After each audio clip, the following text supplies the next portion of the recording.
Ce soir, j'aimerais vous inviter à tourner dans l'Ancien Testament, dans le deuxième livre des Rois.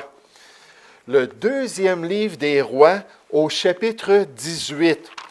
Donc, dans le livre de 2 Rois, on est rendu dans la période dans l'Ancien Testament où le royaume était divisé. Il y avait les 10 tribus du nord qu'on appelait Israël, les 2 tribus du sud qu'on appelait Juda. Et c'est pas long alors qu'on regarde toute cette série de rois-là, qu'on s'aperçoit que dans les tribus du nord, il n'y a eu aucun roi. Puis comme en espagnol, on dit « ninguno ». Aucun roi qui a servi le Seigneur. Aucun roi qui a vraiment marché avec Dieu. C'était tous, à partir de Jéroboam jusqu'au dernier roi avant la captivité assyrienne, c'était tous de mauvais rois. Mais gloire à Dieu, dans les tribus du Sud, la plupart ont servi Dieu jusqu'à un certain degré, mais quelques-uns d'entre eux ont vraiment aimé le Seigneur, ont vraiment eu un cœur pour lui, comme David. Puis souvent, on va les comparer à la dévotion et à la piété de David, qui avait un cœur selon le cœur de Dieu. Puis ce soir, j'aimerais vous parler d'un de ces rois-là qui se nomme Ézéchias. Donc, dans 2 Rois, chapitre 18, à partir du verset 1, et nous allons lire jusqu'au verset 8. Et j'aimerais vous parler des caractéristiques d'Ézéchias. Et le titre de mon étude, c'est « Être comme Ézéchias ». Être comme Ézéchias, le voir comme un beau modèle pour nous et tendre vers ces caractéristiques-là qui ont rendu d'Ézéchias un des plus grands rois de l'histoire du peuple de Dieu. Vraiment un roi extraordinaire. 2 Rois, chapitre 18, on nous dit au verset 1, « La 3e année d'Osée, fils d'Éla, roi d'Israël, Ézéchias, fils d'Achaz, roi de Juda, régna. Il avait 25 ans lorsqu'il devint roi, et il régna 29 ans à Jérusalem. Sa mère s'appelait Abi, fille de Zacharie.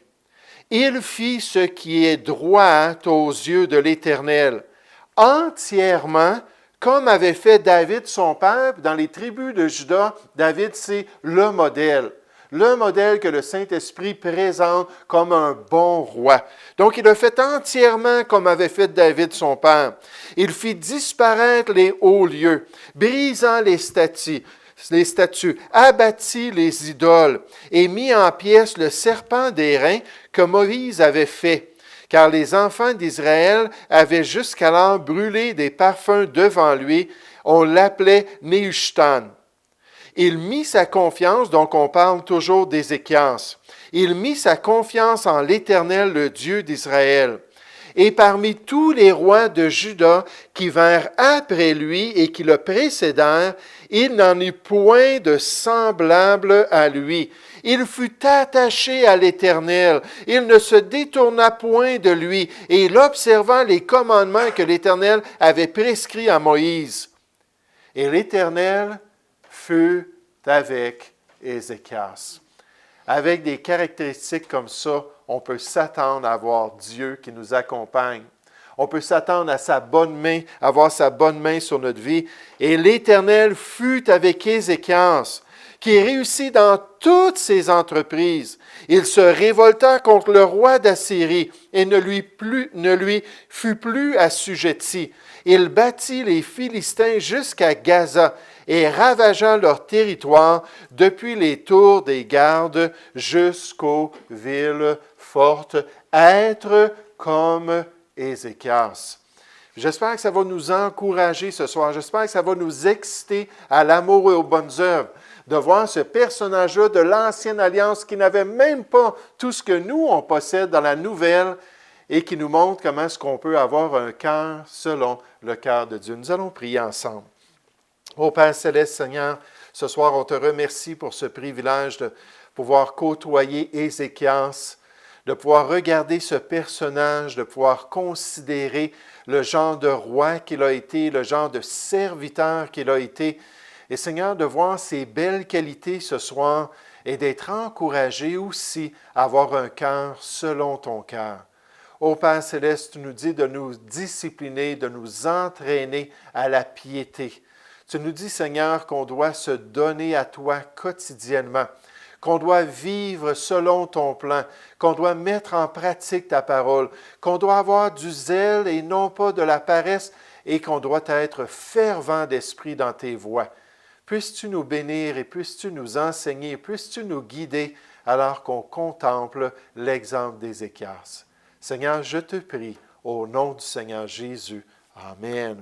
Et ce soir, j'aimerais qu'on puisse regarder cette description-là de la grandeur d'Ézéchias et j'aimerais vous faire remarquer premièrement sa droiture. Ézéchias, c'était un roi qui était droit. C'était un roi qui faisait ce qu'il devait, qui marchait dans les voies de son Dieu, qui suivait l'appel du Seigneur, qui se soumettait au plan de Dieu. On nous dit au verset 1, la 3e année d'Osée, fils d'Éla, roi d'Israël, Ézéchias, fils d'Akaz, roi de Juda, régnait. Il avait 25 ans lorsqu'il devint roi et il régna 29 ans à Jérusalem. Donc, il est mort à peu près à 54 ans. Ce n'est pas tellement vieux, mais ce n'était pas exceptionnel à cette époque-là en Israël. Donc, sa mère, on nous dit, s'appelait Abi, fille de Zacharie. Il fit ce qui est droit, pas à ses yeux, mais aux yeux de l'Éternel, entièrement comme avait fait David, son père. Ézéchias était droit de cœur. Ézéchias était droit dans sa marche pour le Seigneur. Il n'était pas déviant, il n'était pas perverti, il n'était pas tortueux. Vous vous rappelez dans Jérémie 17 au verset 9 comment Jérémie s'exclame le cœur à la lumière de 43 ans de ministère en Israël auprès d'un peuple qui était toujours en train de s'éloigner de Dieu. Puis il s'est écrié, le cœur est tortueux par-dessus tout et il est méchant. Qui peut le connaître? Puis tortueux, ça veut dire dévier, s'éloigner du plan de Dieu. Dieu a une volonté parfaite pour nous. Il a un appel pour notre vie. Il nous donne ses instructions. On devrait suivre la voie droite. On devrait se soumettre à lui.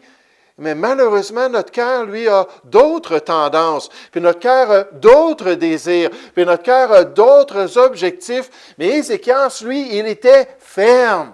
Il voulait marcher dans la droiture, et on nous dit comme David, et si vous lisez les écrits de David dans ses psaumes, puis dans les passages où on révèle son cœur, David parle souvent de sa justice et de sa droiture.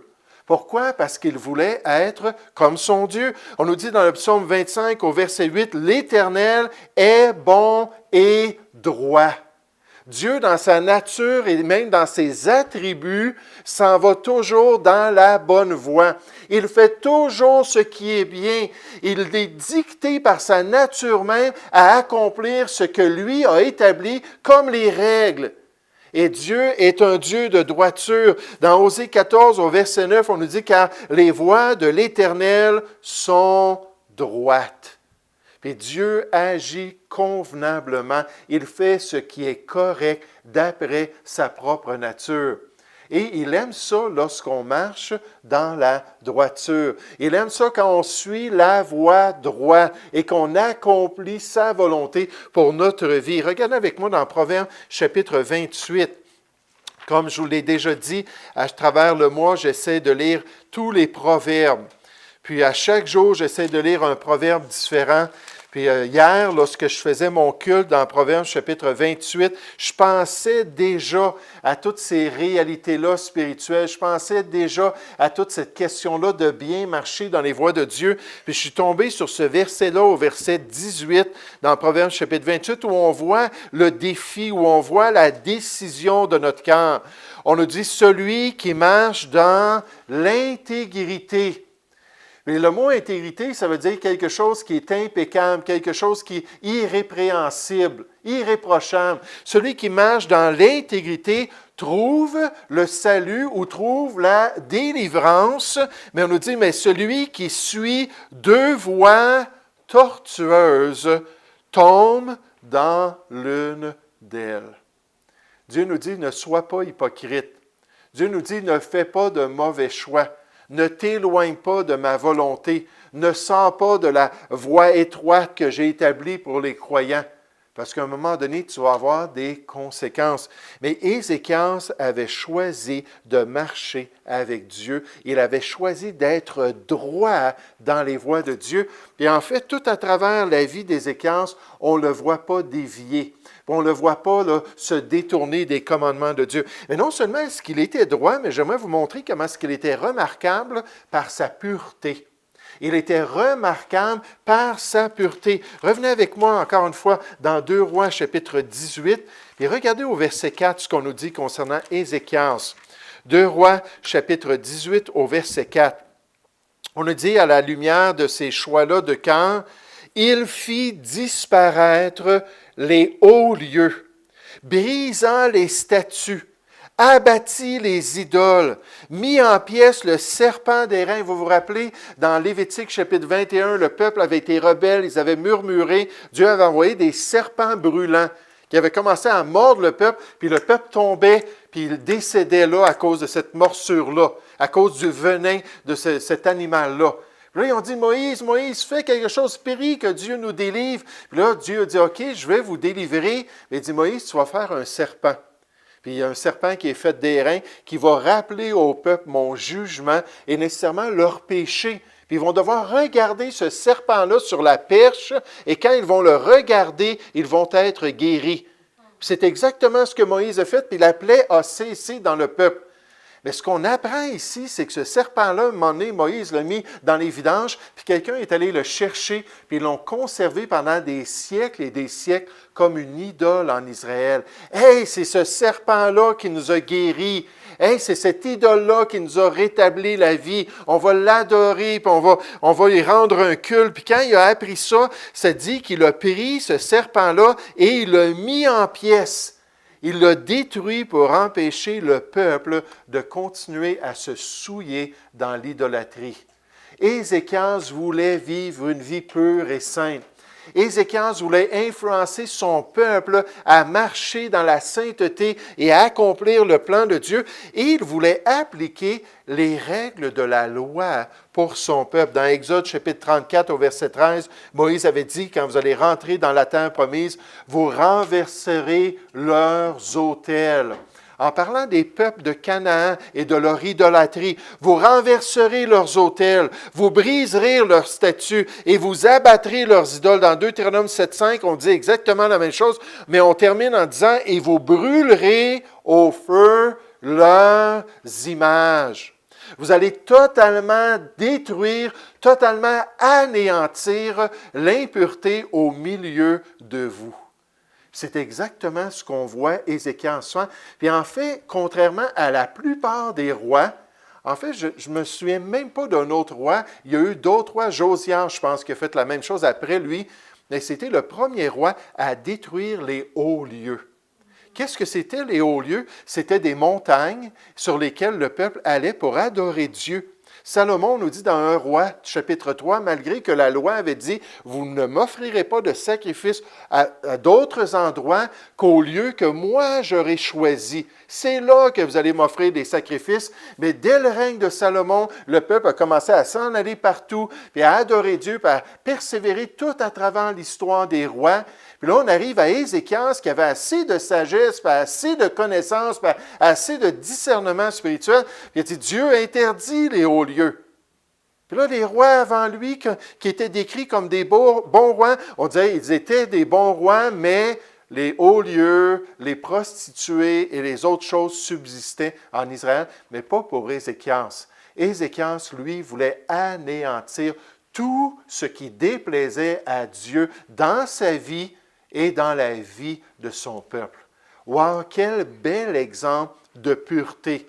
Quel bel exemple de pratique de la parole! Quel bel exemple de sérieux dans la vie du croyant! Regardez avec moi dans 2 Corinthiens, chapitre 7. Gardez votre main dans 2 Rois 18.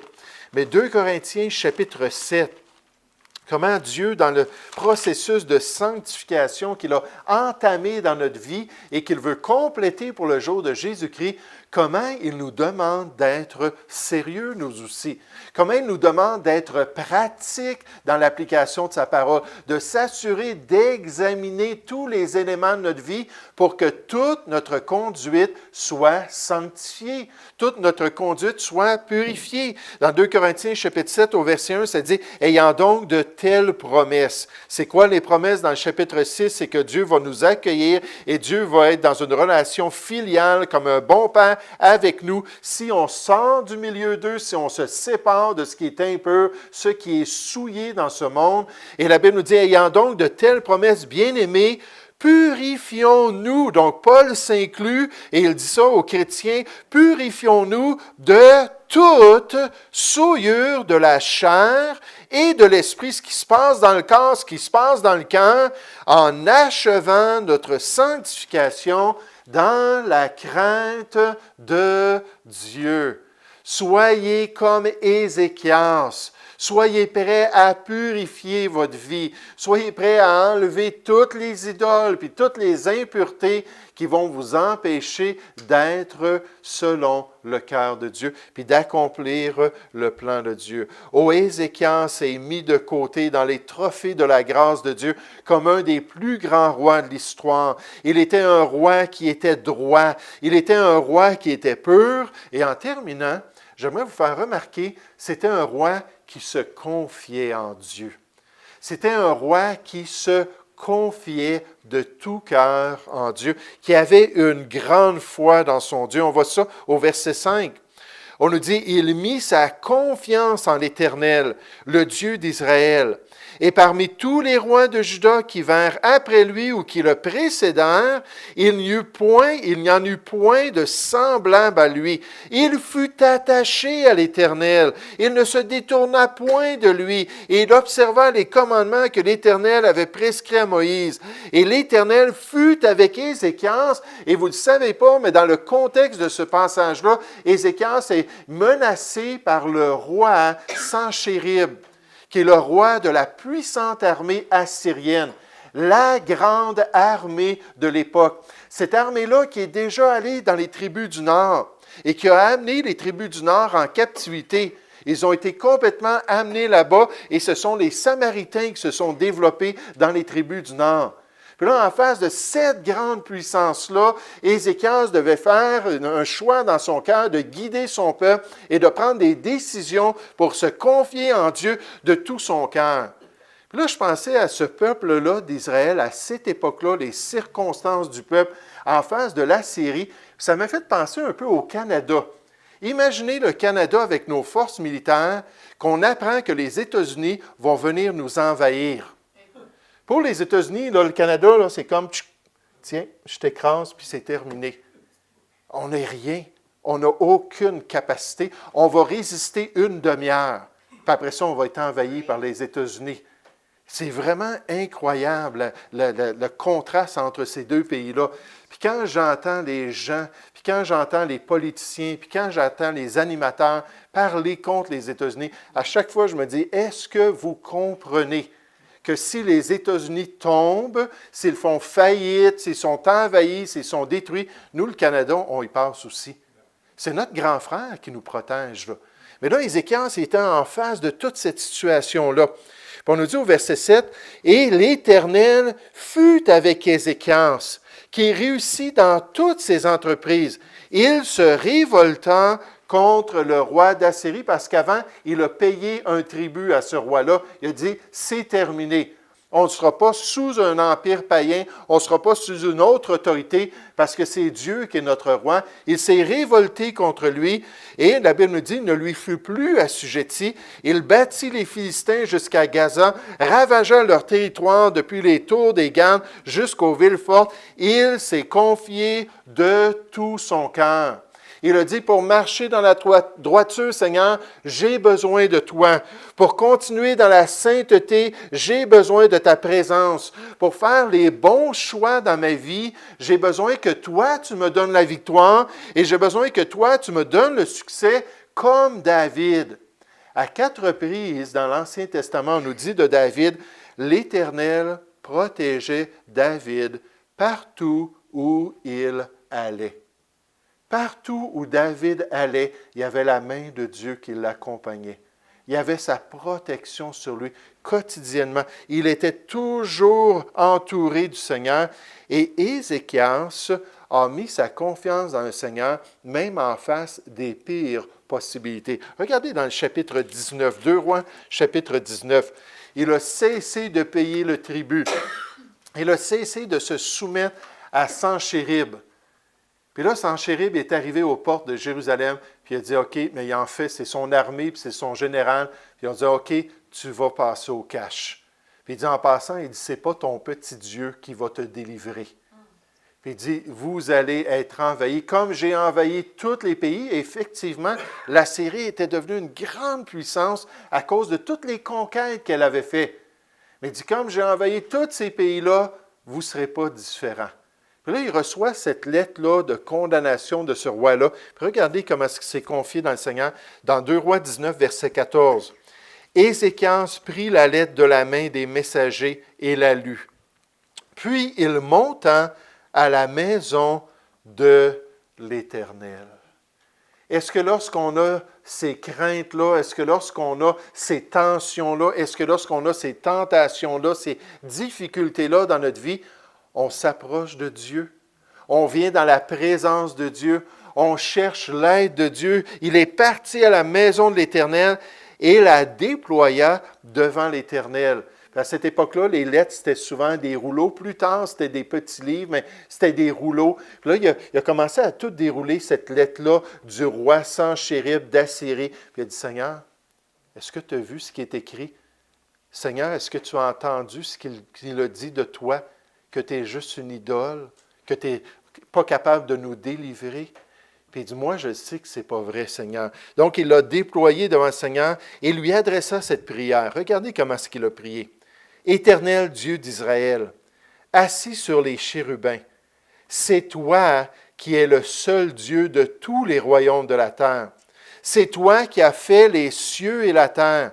Éternel, incline ton oreille et écoute. Éternel, ouvre tes yeux et regarde.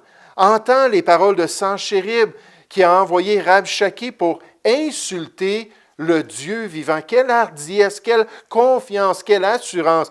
Il est vrai, ô Éternel, que les rois d'Assyrie ont détruit les nations et ravagé leur pays, et qu'ils ont jeté leur Dieu dans le feu. Mais ce n'était point des dieux, c'étaient des ouvrages des mains d'hommes, du bois et de la pierre, et les ont réduits à rien.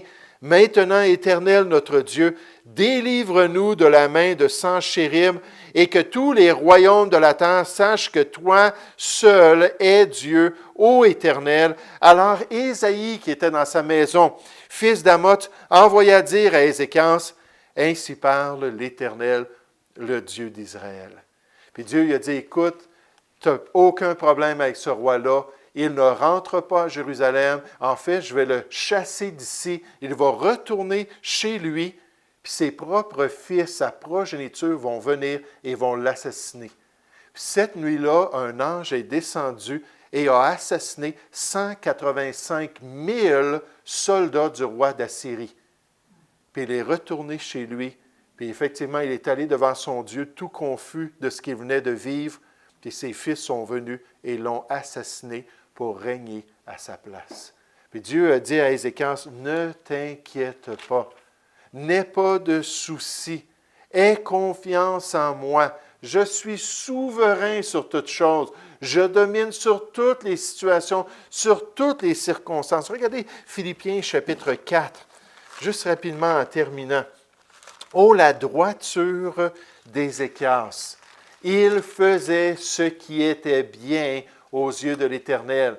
Il faisait ce qui était correct dans les voies de Dieu. Il était agréable au Seigneur. Deuxièmement, on voit sa pureté. Il savait que la droiture, ça implique des choix de pureté et des choix de sanctification. Et il était prêt à se débarrasser des choses qui le déplaisaient à Dieu et qui le souillaient spirituellement. Comme Jacques nous dit dans Jacques chapitre 1, il ne voulait pas tolérer, il ne voulait pas côtoyer, il était prêt à s'abstenir des souillures du monde pour plaire à Dieu et pour glorifier le Seigneur. Puis dernièrement, on voit comment il s'est confié dans le Seigneur. Dans Philippiens chapitre 4, le verset bien connu au verset 6, on nous dit « Ne vous inquiétez de rien, chrétiens de la nouvelle alliance, nous avons des ressources spirituelles dans le Seigneur. » Dieu n'a pas changé, il est aussi puissant qu'il l'était lors de l'époque de Ézéchias. Il dit « Ne vous inquiétez de rien, mais en toute chose, allez dans la maison de l'Éternel. En toute chose, faites connaître vos besoins à Dieu. » Par des prières, puis des fois c'est plus intense, par des supplications, avec des actions de grâce, Ézéchias se dit, « Je le sais, Seigneur, c'est toi qui as créé la terre. Je le sais, Seigneur, c'est toi qui domines sur toutes choses. » Et comme il avait dit à Ésaïe avant cette occasion-là, il a dit, « Peut-être que l'Éternel va vouloir se glorifier en nous délivrant. » Puis il dit, « Je le sais que Dieu peut le faire. » Puis là, Ésaïe est revenu avec la réponse, « Oui, Dieu le veut. » Puis à cette époque-là, au 8e siècle avant Jésus-Christ, les tribus du Nord étaient parties en captivité et ça allait prendre presque 200 ans avant que les tribus du Sud aussi s'en aillent à Babylone. Mais Dieu a dit non, pour ce roi-là, je vais te protéger, je vais t'accompagner. Ne vous inquiétez de rien, mais en toute chose, faites connaître vos besoins à Dieu par des prières et des supplications avec des actions de grâce. Si on le fait, puis Dieu nous approuve, si on le fait, puis on est sincère, si on le fait, puis Dieu veut nous bénir, on nous dit, et la paix de Dieu qui surpasse toute intelligence, on ne peut même pas la comprendre. On ne peut même pas saisir la profondeur de cette œuvre de grâce-là. La paix de Dieu va garder nos cœurs et nos pensées en Jésus-Christ. Cette paix-là, c'est comme un soldat, c'est des termes militaires ici, c'est comme une armée qui va venir autour de notre cœur et de nos pensées pour nous garder centrés sur Jésus-Christ. Ce ne sera pas les problèmes, ce ne sera pas les inquiétudes, ce ne sera pas les difficultés, ça va être Jésus-Christ qui va être grand dans notre cœur, ça va être Jésus-Christ qui va être grand dans nos pensées. Pourquoi? Parce que Dieu peut faire cette œuvre extraordinaire dans notre vie. Oh, comme Ézéchias, on doit se confier en Dieu. Comme Ézéchias, on doit marcher dans les voies de Dieu et on doit accomplir toute sa volonté. Oh, j'espère ce soir que ça vous a encouragé à continuer à marcher dans le Seigneur et à continuer à accomplir toute sa volonté et à le laisser vous sanctifier de plus en plus. Dans tous les petits détails de votre vie, dire au Seigneur, « Seigneur, sanctifie-moi par ta vérité, purifie-moi dans tes voies et permets-moi d'accomplir toute ta volonté. Je me confie en toi. » Nous allons prier ensemble. Merci, Père Céleste, encore une fois, pour ce privilège de te connaître. Merci pour ce beau passage des Écritures. Merci pour ce personnage extraordinaire, Ézéchias. Ô Seigneur, comme c'est merveilleux de voir ces gens, comme c'est merveilleux de voir leur choix, comme c'est merveilleux de voir la relation qu'ils avaient développée avec toi. Seigneur, même lorsque tu lui as annoncé qu'il allait mourir, il s'est tourné vers le mur et s'est mis à pleurer et dit, « Seigneur, n'ai-je pas marché avec toi sur cette terre? N'ai-je pas cherché à accomplir toute ta volonté d'un cœur intègre?